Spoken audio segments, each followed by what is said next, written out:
Hi friends, எல்லாருக்கும் வணக்கம். Welcome to Madhunisha vlogs. Friends, இன்றைக்கி என்ன வீடியோ பார்க்க போகிறீங்கன்னா, கிராமத்தில் என்னுடைய ஒரு நாள் ஃபுல்லாக எப்படி போகுது அப்படின்ற விலாக் தான் பார்க்க போகிறீங்க. வாங்க வீடியோக்குள்ளே போகலாம். இப்போ தான் நம்ம சேனலை ஃபஸ்ட் டைம் பார்க்குறீங்கன்னா ப்ளீஸ் மறக்காமல் லைக் பண்ணி நம்ம சேனலை சப்ஸ்கிரைப் பண்ணி வச்சிங்க. அப்போ தான் நான் போடுற கிராமத்து வாழ்க்கை, என்னுடைய லைஃப் ஸ்டைல் எல்லாம் உங்களை வந்து சேரும். இப்போ வாங்க வீடியோக்குள்ளே போகலாம்.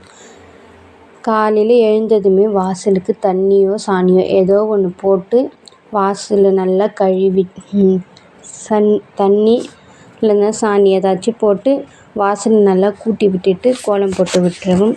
ஒரு சில டைமில் நான் செய்வேன், ஒரு சில டைமில் அத்தை செய்வாங்க. சூரியன் பார்க்குறதுக்கு அவ்வளோ சூப்பராக இருந்தது. இப்போது வர வர பனி நிறைய பெய்யறதுனால அந்தளவுக்கு தெளிவாகவே தெரியறதே கிடையாது. கொஞ்சம் வெயில் வந்ததுக்கப்புறமா தான் தெரிஞ்சுது. இன்றைக்கி தான் கொஞ்சம் நல்லா தெரிஞ்சுது.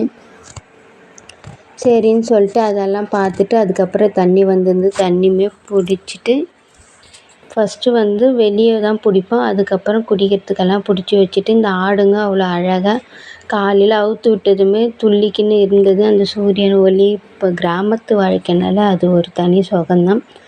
இதெல்லாம் நம்ம சிட்டியில் கிடைக்குமானா டவுட்டு தான். இந்த சூரியன் ஒளியை பார்க்குறதுன்னு ஒரு சிலர் பீச்சுக்கு போயிட்டு பார்க்குறாங்க. அதெல்லாம் இல்லாமல் நம்ம கிராமத்தில் பார்க்குறது அவ்வளோ இதுவாக இருக்குது. இப்போ நிறைய பேர் இந்த 6 மணிக்கெல்லாம் எழுந்துக்கிறாங்களான்னே தெரியல. ஒரு சிலர் எழுந்துப்பாங்க, ஒரு சிலர் எழுந்துக்க மாட்டாங்க. சரின்னு சொல்லிட்டு இந்த துளசி செடி அவ்வளோ சூப்பராக அதுவே தானாக வளர்ந்து வந்திருந்தது. அது அப்படியே உக்காந்து சில்லுன்னு காற்று அடிச்சிட்டு இருந்தது. அதை கொஞ்ச நேரம் அப்படியே ரசிச்சுட்டு காலையில் சாப்பாடு இட்லி சட்னி வச்சு சாப்பிட்டுட்டேன். மதியம் ஒரு 2 மணி போல் என்ன செய்யறதுன்னு தெரியல. நானும் குட்டி பொண்ணு மட்டும்தானே, அதனால தயிரில் வெங்காயம் தாளித்து சாப்பிட்டோம்னா சூப்பராக இருக்கும். அதாவது எண்ணெய் ஊற்றி கடுகு, கடலப்பருப்பு, உளுத்தம்பருப்பு, பச்சை மிளகா இருந்தால் பச்சை மிளகா போட்டுக்கலாம், காஞ்ச மிளகா இருந்தால் காஞ்ச மிளகா போட்டுக்கலாம். அது கூட வெங்காயம் இதெல்லாம் போட்டு நல்லா வதக்கிட்டு மஞ்சத்தூள், தயிர் ஊற்றி தாளிச்சிட்டு சாப்பிட்டோம்னா அவ்வளோ சூப்பராக இருக்கும். சரின்னு சொல்லிட்டு சிம்பிளாகவும் இருக்கும், ரொம்ப டேஸ்ட்டாகவும் இருக்கும். அதை சாப்பிட்டுட்டு ரொம்ப நாளாகவே இந்த தேங்காய் உரிச்சிருந்தோம். அதனுடைய குடுக்கெல்லாம் அப்படியே இருந்தது. குடுக்குன்னா அந்த வேஸ்டேஜ். சரி, அதெல்லாம் எடுத்து போட்டோம்னா நம்ம வெறுகு அடுப்புக்கு ஆகும், தண்ணி காய வைக்கிறதுக்கு அப்படின்னு சொல்லிட்டு அதெல்லாம் தான் எடுத்து போட்டுட்ருந்தேன். சரியான வெயில் காய்ஞ்சது. ஆனால் அந்தளவுக்கு வெயில் தெரியல. காற்று அடிச்சுட்டே இருந்ததுனால அந்தளவுக்கு வெயில் தெரியல. சரின்னு சொல்லிட்டு எல்லாத்தையும் எடுத்து போட்டுட்டு இருந்தேன். எல்லாத்தையுமே ஃபஸ்ட்டு கொஞ்சோண்டு எடுத்து கொட்டிட்டேன். அதுக்கப்புறம் இருக்கிற கொஞ்சமாக எடுத்து கொட்டிகிட்டு இருந்தேன். மொத்தமாக எடுத்துன்னு கொட்டிட்டேன். ஒரு 2 கோணி பை ஃபுல்லாக பெரிய கோணி பையில் வரும். சரி, அடியில் இருந்ததெல்லாம் ரொம்ப ஈரமாக இருந்தது, மேலே இருந்ததெல்லாம் காஞ்சாப்பில் இருந்தது. நான் எல்லாத்தையுமே தோராயமாக கொட்டிட்டு ஒரு 2 நாள் நல்லா வெயிலில் காய வச்சு எடுத்தோம்னா காஞ்சிடும். அதுக்கப்புறம் நம்ம கோணி பையில் போட்டு வச்சுக்கிட்டோம்னா ஈஸியாக இருக்கும். இந்த குடுக்கை போட்டுட்டு ஒரு 4 குடுக்கை போட்டுட்டு நம்ம மற்ற வேலை செஞ்சுட்டு இருந்தாலும் அது பாட்டுக்கு அது எரிஞ்சு தண்ணி காஞ்சிடும். நம்மளுக்கும் தண்ணி காய வைக்கிற வேலை ஈஸி. கிராமத்தில் இந்த மாதிரி தான் பண்ணுவாங்க. சரின்னு சொல்லிட்டு அதெல்லாம் எடுத்துன்னு கொட்டிட்டு இருந்தேன். மொத்தத்தையும் கொட்டி நான் ரெடி பண்ணுறதுக்கு ஒரு 3/4 மணி நேரம் போல் ஆயிடுச்சு. சரின்னு சொல்லிட்டு எல்லாத்தையுமே எடுத்துன்னு கொட்டிட்டேன்.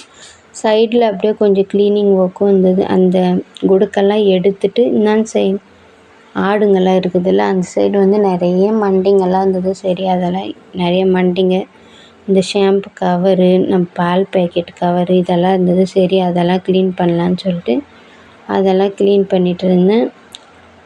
அப்படியே வீடெல்லாம் கழுவிட்டு மேட்டு போட்டு விட்டுடலாம் அப்படின்னு சொல்லிட்டு வீடெல்லாம் தொடச்சி விட்டுட்டு மேட்டெல்லாம் போட்டு விட்டுட்டேன். அதெல்லாம் க்ளீன் பண்ணி அதெல்லாம் எரிச்சிட்டு அதுக்கப்புறமா இந்த வெளாங்காய் தான். இது ரொம்பவுமே சத்து வாய்ந்தது, எலும்புக்கெல்லாம் ரொம்பவுமே நல்லது. சரின்னு சொல்லிட்டு அத்தை இதை எடுத்துகிட்டு வந்திருந்தாங்க. இதில் நாட்டு சர்க்கரை இல்லை சர்க்கரை, வெல்லம் ஏதாச்சும் போட்டு சாப்பிடுவாங்க. இது அப்படியே அவ்வளோ சூப்பராக இருந்தது. நல்லா பழுத்து இருந்ததுனால சூப்பராக இருந்தது. நானும் குட்டி பொண்ணு இதை உக்காந்து சாப்பிட்டுட்டு இருந்தோம். இது ரொம்ப டேஸ்ட்டாக இருந்தது. சாப்பிட்டுட்டு ஒரு 4-4:30 மணி போல் சரின்னு சொல்லிட்டு குட்டி பொண்ணு ஏதாச்சும் ஸ்நாக்ஸ் மாதிரி செஞ்சு தரலாம் அப்படின்னு சொல்லிட்டு இந்த முருங்கைக்கீரை உடச்சின்னு ராகி அடை மாதிரி செஞ்சுருந்தோம். எனக்கு போண்டா மாதிரி போட்டால் எண்ணெய் ஐட்டம் அதிகமாக சாப்பிடக்கூடாது அப்படின்றதுனால நான் அடை மாதிரி செஞ்சுக்கிட்டேன். இதிலே போண்டா மாதிரியும் விட்டு இன்னும் கொஞ்சம் இலக்கமாக விட்டு போண்டா மாதிரி செஞ்சுக்கலாம். நானும் குட்டி பொண்ணும் அடை செஞ்சு அப்படியே பக்கத்துலேயே குட்டி பொண்ணு ஒரு குட்டி சேர் போட்டு உக்காந்துட்டாங்க. நானும் குட்டி பொண்ணும் அப்படியே இது சுட சுட கொஞ்சம் முருகலாக இருந்தால் சூப்பராக இருக்கும். அந்த மாதிரி தான் ஒரு 3 அடை வந்தது. நானும் குட்டி பொண்ணும் சேர்ந்து சாப்பிட்டுட்டு இருந்தோம். குட்டி பொண்ணு நான் தான் எடுக்குவேன் அப்படின்னு சொல்லிட்டு அவள் வேறு அலப்பறை பண்ணிட்டு இருந்தா. சரின்னு சொல்லிட்டு அவகிட்ட கரண்டி கொடுத்துட்டு திருப்புறப்ப மட்டும் நம்ம திருப்பிக்கலாம் அப்படின்னு சொல்லிட்டு நானும் குட்டி பொண்ணும் செஞ்சு உடனே சுட சுட அப்படியே சாப்பிட்டுட்டு இருந்தோம். இந்த சைடு தள்ளி நின்றுக்குமா சூடு அப்படின்னு சொன்னாலும் அவள் கேட்கல. சரின்னு சொல்லிட்டு அவள் அழுதுட்டு இருந்தா. அவளை சமாதானப்படுத்தி அவளை ஒரு சைடு நிற்க வச்சுட்டு மேலே நிற்கணுன்னா சரின்னு சொல்லிட்டு அதெல்லாம் தொடச்சி விட்டுட்டு இருந்தேன்.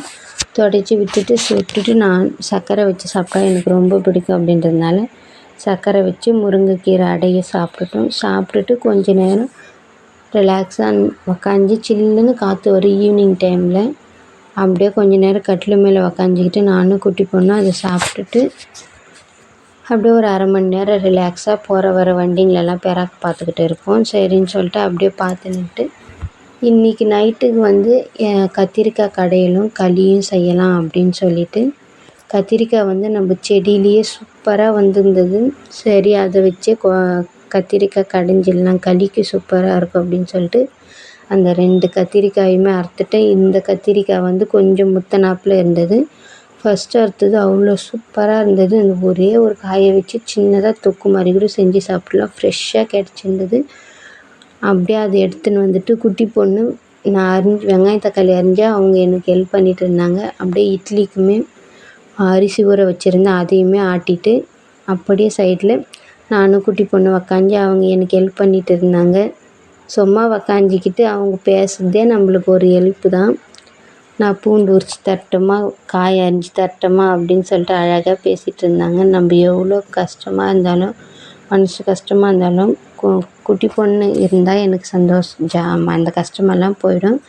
சரின்னு சொல்லிட்டு அவங்க நான் விளையாடிட்டு வரேன் அப்படின்னு சொல்லிட்டு கிளம்பிட்டாங்க. சரின்னு சொல்லிட்டு நானுமே எல்லாத்தையுமே ரெடி பண்ணிவிட்டு ஒரு கடையில் வாங்கிட்டு வந்த கொஞ்சம் கத்திரிக்காயும் இருந்தது. அதை பார்த்தா பூச்சி தான் வச்சுட்டு இருந்தது. பாதி கத்திரிக்காய்க்கு மேலே பூச்சியாக இருந்தது. சரின்னு சொல்லிட்டு அதெல்லாம் கட் பண்ணிவிட்டு வெங்காயம் தக்காளி இதெல்லாம் போட்டு கடைசலுக்கு இந்த சைடு ரெடி பண்ணிட்டு அந்த சைடு களிக்குமே ரெடி பண்ணி களியுமே உருட்டி வச்சுட்டு மாவெல்லாம் எடுத்துகிட்டு சாமானெல்லாம் கழுவிட்டு 4 மணிக்கு செய்யலான்னு நினச்ச வடையை நைட்டு 7 மணிக்கு செஞ்சு நான் குட்டி பொண்ணு அத்தைன்னு எல்லாம் ஃபேமிலியோடு சாப்பிட்டேன். இந்த வீடியோ பிடிச்சிருந்தா லைக் பண்ணுங்கள். நம்ம சேனலை